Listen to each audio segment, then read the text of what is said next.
Bonjour. Alors aujourd'hui, je vais vous proposer une vidéo où on va voir deux approches pour le cours sur la divisibilité.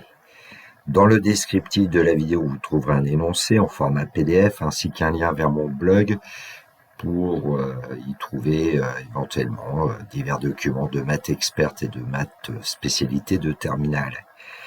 Si mon travail vous intéresse, n'hésitez pas à m'envoyer un pouce levé, cela m'encourage à continuer, moi l'ancien professeur et jeune retraité.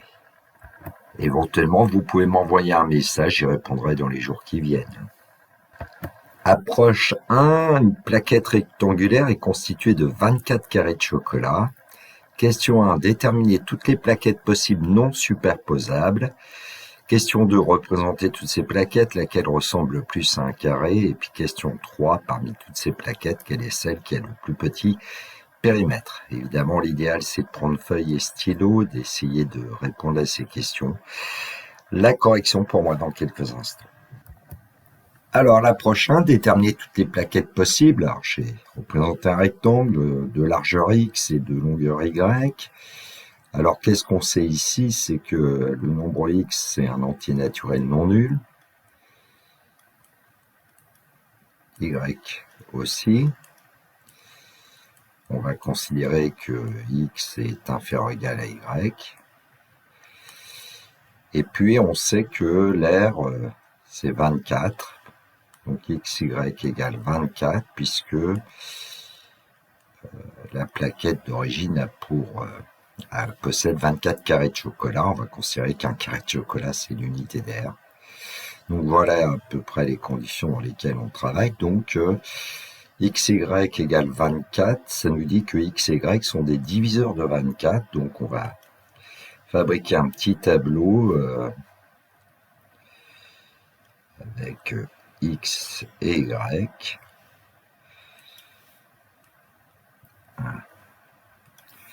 Mazette.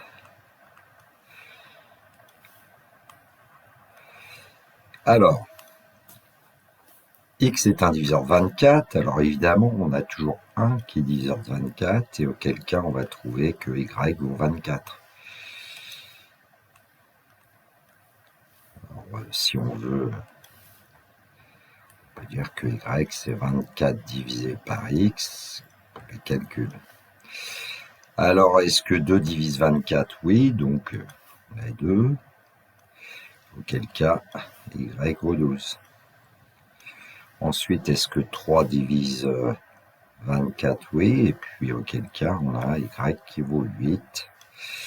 Est-ce que 4 divise 24? Oui, et auquel cas, on a y égale 6. Est-ce que 5 divise 24? Non. Donc, pas de solution pour 5. Et puis ensuite, on va retomber sur 6, 8, 12, 24 automatiquement. Donc, on représente ici les diviseurs de 24 dans un tableau à 2 colonnes. C'est assez pratique, et notamment pour fabriquer un algorithme qui nous donnerait tous les diviseurs, un algorithme qui va assez vite. J'ai fait une vidéo là-dessus vers le mois de février, vous la trouvez dans la playlist de la leçon 1 arithmétique. Petite remarque, le nombre qui est en dessous du 1, quand il existe, est forcément un nombre premier, parce que si c'était pas un nombre premier, ça voudrait dire qu'il y a un autre diviseur plus petit que celui-là, autre que 1. Donc, 2, on sait qu'il est premier. Mais ça marche à tous les coups dès qu'il y a plus d'une ligne dans un tableau comme ça. Les plaquettes possibles, il y en a 4, donc. Alors, plaquettes possibles.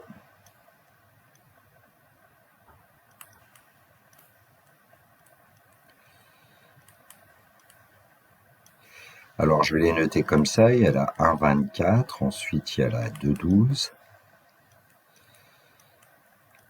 la 3,8 et la 4,6. Peu importe l'ordre dans lequel on aura écrit les nombres d'ailleurs. 4 plaquettes possibles. Question 2, représenter toutes ces plaquettes, lesquelles ressemblent le plus à un carré. Alors j'ai utilisé un script Python pour représenter les 4 plaquettes possibles, non superposables. Bon, je pense que là, vous devez reconnaître, notamment, je vais le faire avec la largeur 1, la largeur 2, la largeur 3, la largeur 4, et puis 6, ça c'est 8, là on a 12, et là on a 24. Bon, celle qui me semble le plus un carré, évidemment, c'est la 6-4. Hein. Je vais juste mettre réponse. La 6-4. Alors avec le tableau qu'on avait de XY, on aurait pu calculer par exemple Y moins X et regarder quand est-ce que Y moins X est le plus petit possible. Évidemment, c'est pour 6,4. Différence vaut 2. Pour 8,3, c'était 5. Pour 12,2, c'était 10. Et pour 24,1, c'était 23.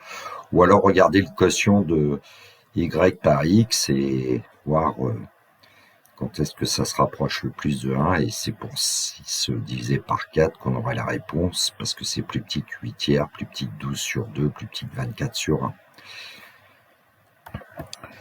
Alors, question 3, parmi toutes ces plaquettes, quelle est celle qui a le plus petit périmètre? Alors, le périmètre, je vais l'appeler petit p, c'est évidemment 2 fois largeur plus longueur. Et donc, en reprenant le tableau qu'on avait, j'ai indiqué les valeurs de p. La 1,24, son périmètre, c'est 25 fois 2, 50. 2,12, périmètre de plus 12, 14 fois 2, 28. La 3,8, 3 plus 8, 11 fois 2, 22. Et puis la 4,6, 4 plus 6, 10 fois 2, 20. Donc on voit bien que c'est la plaquette 4,6 qui a le plus petit périmètre. Alors, était-ce le fruit du hasard de trouver la 4,6? Je vais vous faire un petit complément en parlant un petit peu de fonction. Alors, le périmètre, c'était 2 fois x plus y. Et donc, le périmètre, c'est aussi 2 facteurs de x plus 24 divisé par x, puisqu'on sait que y, c'est 24 divisé par x. Et donc, on va introduire une fonction. Cette fonction, en fait, ça va être le demi-périmètre, parce que le périmètre est minimal si seulement si le demi-périmètre est minimal. Hein. Facteur 2 ne change pas les variations. Alors, en dérivant cette fonction, en étudiant le signe de la dérivée, vous allez pouvoir montrer que cette fonction possède sur l'intervalle 0 plus infini un minimum en x égale racine carrée de 24, et auquel cas y sera égal aussi à ce moment-là à racine carrée de 24. 24 divisé par racine de 24, ça vous fait y égale racine carrée de 24. En fait, c'est pour un carré que le périmètre du rectangle est minimal quand on travaille avec une variable réelle x. Mais racine carrée de 24, ça n'est pas un entier. Et donc, on va chercher l'entier le plus proche. Comme racine de 24... par exemple, on peut dire que 24 comprend entre 25 et 16. Ça veut dire que 4 est plus petit que racine de 24, plus petit que 5. Voilà. Bon, donc, on se doute que c'est pour x égale 4 qu'on va avoir le demi-périmètre le plus petit, donc le périmètre le plus petit. Alors, afin d'illustrer ce que je viens de dire, un fichier GeoGebra que j'ai réalisé pour cette vidéo. Alors, vous avez dans la zone graphique la courbe de f, f, vous voyez sa définition dans la fenêtre algèbre tout en haut à gauche, x plus 24 sur x pour x plus grand que 0, ici. Et puis, j'ai créé un curseur. Alors, je vais rafraîchir l'affichage parce que j'ai laissé la trace de certains points. Alors ici, j'ai pris un curseur petit n, c'est un entier qui va varier de 1 à 24 en fait. Et donc, vous avez un point S sur la courbe représentative. Ce point S, il a pour coordonnées 1 et puis 25 qui est le demi-périmètre, puisque quand x vaut 1, y vaut 24. Alors pour n égale 2, on trouve le point de coordonnées 2, 14. 14, c'est le demi-périmètre. Ensuite, 3, évidemment, 11 pour demi-périmètre. Le couple 3, 8, vous les voyez dans le graphique 2.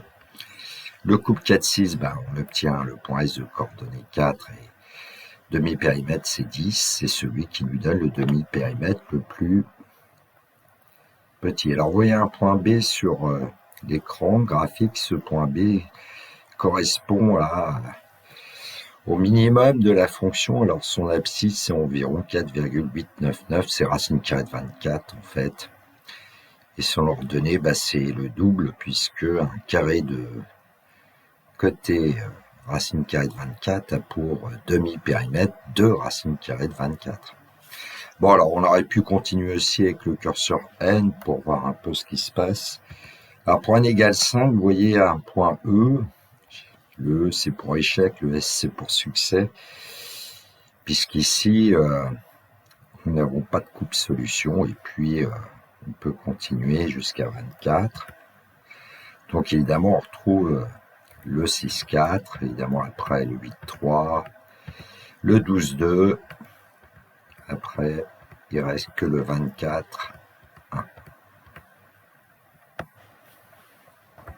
L'approche 2, donc le 1er septembre 2025 était en fait un lundi. Quel jour de la semaine sera le 1er septembre 2026? C'est la question 1. Quel jour de la semaine sera le 1er septembre 2028? C'est la question 2. Correction, donc la question 1, le 1er septembre 2025 est lundi. Quel jour de la semaine sera le 1er septembre 2026? Alors, pour passer du 1er septembre 2025 au 1er septembre 2026, il y a 365 jours qui séparent les deux dates, puisque l'année 2026 n'est pas bissextile. Alors, qu'est-ce que c'est qu'une année bissextile? C'est quand on a affaire à un nombre qui est divisible par 4, mais il ne doit pas être divisible par 100, sauf s'il est divisible par 400. Donc 2000 est bissextile, mais 1900 ne l'est pas. Bon, bref, il y a 7 jours dans une semaine, et 365 jours séparent ces deux dates. Et donc, comme il y a une périodicité, tous les 7 jours, on a le même jour de la semaine. 7 jours après un lundi, on est un lundi. On va effectuer la division de 365 par 7. Alors, 365, si on le divise par 7 comme à l'école primaire, on regarde en 36 combien de fois 7, il y va 5 fois. 5 fois 7, 35. Côté de 36, on pose un 1, on abaisse le 5. Dans 15, combien de fois 7, il y va 2 fois. 2 fois 7, 14. Au côté de 15, il reste 1. Donc, on peut écrire que 365, c'est 7 fois 52 plus 1.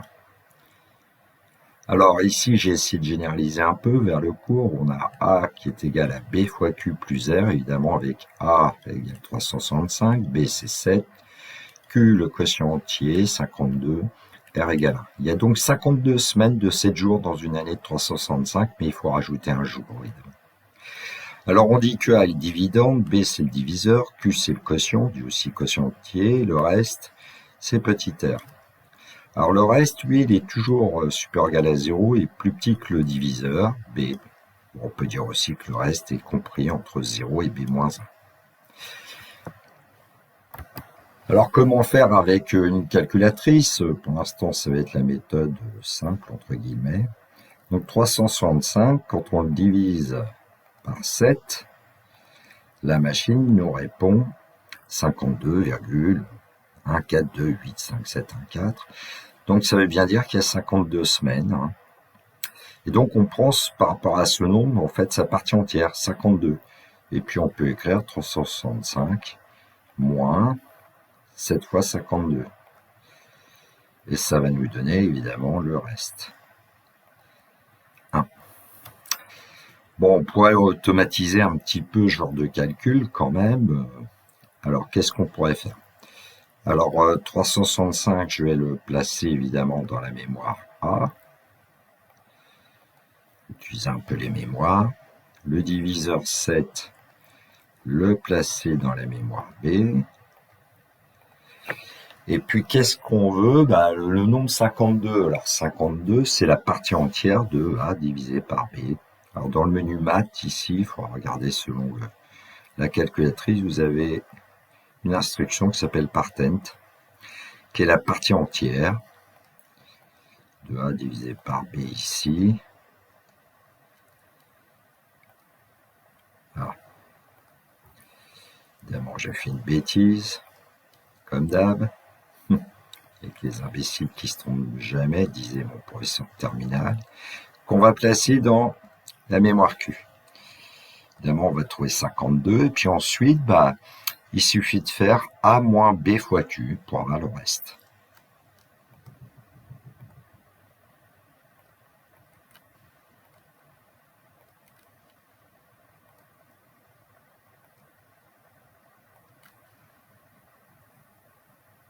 Que je vais appeler R. Donc, on obtient bien 1. Alors, pourquoi vous avoir fait voir ce genre de choses? Parce qu'évidemment, ça permettra d'automatiser la division euclidienne à l'aide d'un algorithme qu'on traduira certainement en script Python. Alors, puisque 365 c'est 7 fois 52 plus 1, ça veut dire que le 1er septembre 2026, ça sera un mardi, une journée après le lundi, c'est le mardi.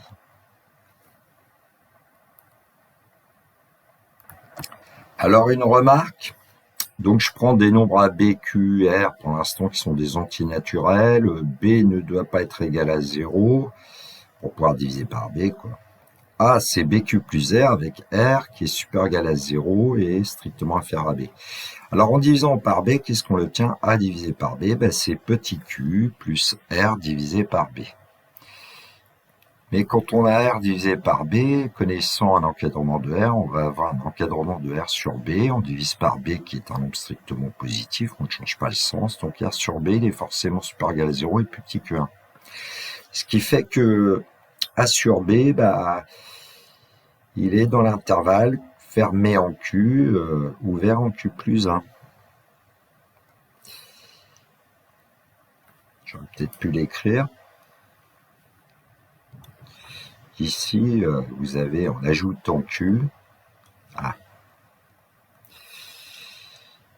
Q inférieur égal à Q plus R sur B, plus petit que 1.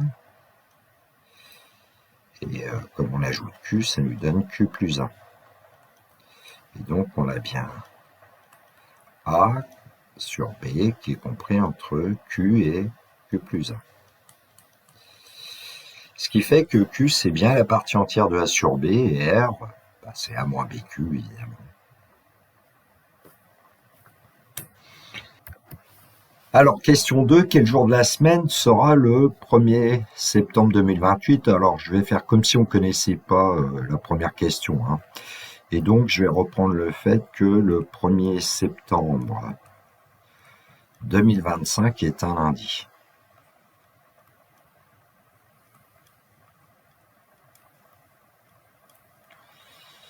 Alors, on a besoin de savoir le nombre de jours qui séparent en fait ces deux dates. Et puis, la question qu'on se pose, c'est que le 1er septembre 2028 est un et on ne sait pas. Pour l'instant. Alors, qu'est-ce qui sépare ces deux dates? Il y a 3 années en tout. Alors, il y a l'année 2026, 365 jours.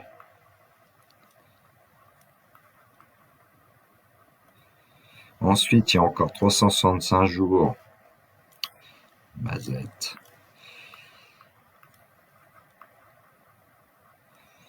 Alors là, j'aurais dû préciser du 1, 9, 25 au 1, 9, 26. Il y a encore 365 jours du 1, 9, 26 au 1, 9, 27. Car l'année 2027 n'est pas bissextile. En revanche, du 1, 9, 27 au 1, 9, 28, 2028, elle est bissextile. Il y a un 29 février.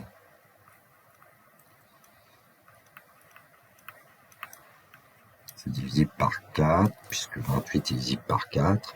Bon, ça ne se termine pas par 0, 0, donc on n'a pas de souci. Donc, il y a 366 jours. Donc 2 années de 365 jours et puis une année de 366 jours. Bon, en ajoutant ces 3 nombres, on va obtenir le nombre de jours qui séparent nos 2 dates qui nous intéressent. Alors on trouve 1096 jours. Et 1096, allez, on va le diviser par 7. On va essayer de faire une division comme à l'école primaire, sauf qu'à l'école primaire, je crois qu'on divise plus comme ça. Mais bon. Alors, dans 10, combien de fois 7? Il y va une fois. 7 au t de 10, ça lui donne 3, 39. Dans 39, combien de fois 7? Il y va 5 fois. 5 fois 7, 35. Au t de 39, 4. On abaisse le 6. Dans 46, combien de fois 7? 6 fois 7, 42. Au t de 46, il reste 4. Et donc 1096, c'est 7 fois 156 plus 4. Donc on sait que c'est le 4 qui va être important. Bon, allons-y doucement. Hein. Lundi, mardi, mercredi, jeudi, je suis mal pris. Allez, lundi, mardi, mercredi. Donc là, le mardi c'était plus 1, ici plus 2, jeudi plus 3, et donc vendredi plus 4. Et donc ce sera un vendredi, puisqu'on a obtenu comme reste 4. Le 1er septembre 2028 sera un vendredi. Alors j'emploie le futur puisque aujourd'hui nous sommes le 5 octobre 2025. Voilà, cette vidéo est terminée pour moi. Il me reste à vous souhaiter une très belle journée. Surtout, prenez bien soin de vous, que la force soit avec tous ceux qui étudient. Et le classique, au revoir.